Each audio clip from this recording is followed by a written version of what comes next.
Payload fairing को पृथक कर दिया गया है यान से, क्योंकि यान अब 114.8 किलोमीटर की ऊंचाई प्राप्त कर चुका है।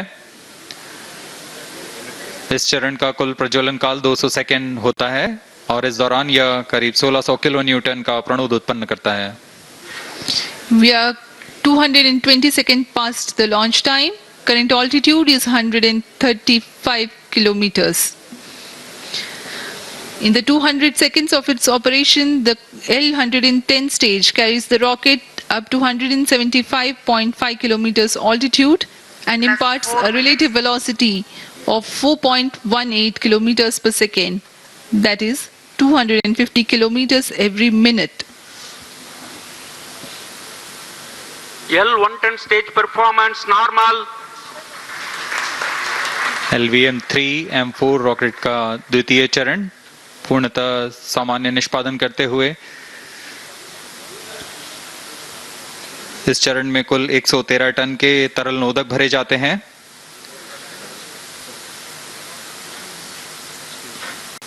N2O4 तथा UH-25 अर्थ स्टोरेबल प्रोपेलेंट को ईंधन के रूप में प्रयोग किया जाता है इस चरण में।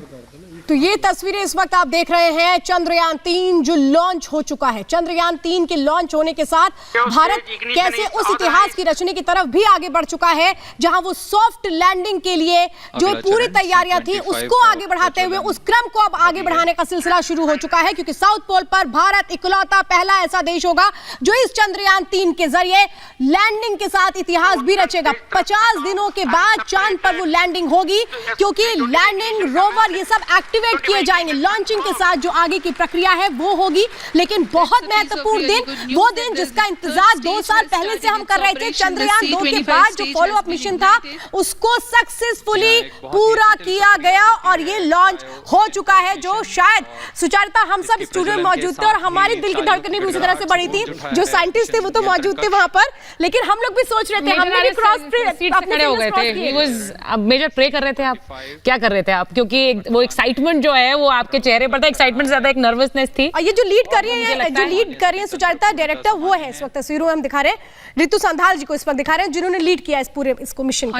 सोचिए उन सबकी दिल की धड़कनें कितनी तेज होंगी। जैसा हम कह रहे थे कि तिरुपति भी गई थी पूरी टीम वहां पर प्रार्थना करने के लिए। ये विज्ञान और आस्था एक कैसे मिल जाती है, क्योंकि हम भारतीय हैं तो हमारी आस्था कभी कम नहीं होती है। हम वैज्ञानिक हैं, उसके बावजूद देखिए और कैसी प्रार्थनाएं चल रही थी वहां पर। ये जो लॉन्च हुआ है ये कैसे दिल की धड़कनें बढ़ाने वाला था, हर भारतीय को लग रहा था। और जैसे जैसे वहां पर अनाउंस हो रहा है, जैसे जिसमें लिक्विड हाइड्रोजन, लिक्विड ऑक्सीजन का मनीष पुरोहित जी हमारे साथ जुड़े हुए हैं। मनीष जी, कैसा लग रहा था?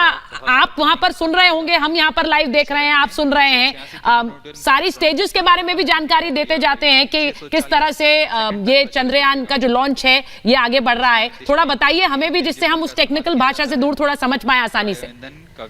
ओके, देखिए होता क्या है कि जब हमें किसी भी स्पेसक्राफ्ट को एक पर्टिकुलर ऑर्बिट पे पहुंचाना है, यानी हमें उसको धरती के ग्रेविटी से लिफ्ट करना है, तो जब हम कोई नॉर्मल चीज को भी ऊपर उठाने की कोशिश करते हैं तो हमें कुछ फोर्स चाहिए। लेकिन अगर हम 6,40,000 किलो के लॉन्च व्हीकल को, जिसको हम LVM-3 बोल रहे हैं, उसको उठाना चाहते हैं तो हमें बहुत ज्यादा फोर्स चाहिए। और वो जो फोर्स हमें चाहिए वो फोर्स हम जनरेट करते हैं सॉलिड बूस्टर से। तो इसके साइड में आपको जो स्क्रीन पे साइड में जो दो बूस्टर दिख रहे हैं जो शुरुआत में फायर करे जाते हैं, वो फर्स्ट स्टेज बूस्टर होते हैं। हर एक बूस्टर तकरीबन 2 लाख किलो का होता है। इसके अंदर जब फायरिंग चालू होती है तो ये 2000 किलो फ्यूल पर सेकंड बर्न करता है, यानी बहुत तगड़ी स्पीड से धुआं बाहर फेंका जाता है। जो फ्यूल जलता है उसको बाहर फेंका जाता है। और एक बेसिक नियम है न्यूटन का, वो कहते हैं न्यूटन का जो 3rd लॉ है कि every action has equal and opposite reaction. तो उसके चलते जब हम इस फ्यूल को बर्न कर बाहर फेंकते हैं उसका हमें एक रिएक्शन मिलता है, जिससे हमारा लॉन्च व्हीकल ऊपर उठता है। अब लॉन्च व्हीकल अभी धरती की गिरफ्त में है, तो हमें एक कंटिन्यूअस फोर्स चाहिए। उसके लिए हमारे पास 2 सॉलिड बूस्टर हैं। तकरीबन 110 सेकंड बीतने के बाद जो लिक्विड इंजन है, विकास 2 के 2 लिक्विड इंजन है, उनको फायर किया जाता है। अब यहां पर एक बात समझनी बहुत जरूरी है, वो यह है कि जो सॉलिड बूस्टर है वो पहले फायर होते हैं, वो साइड में है।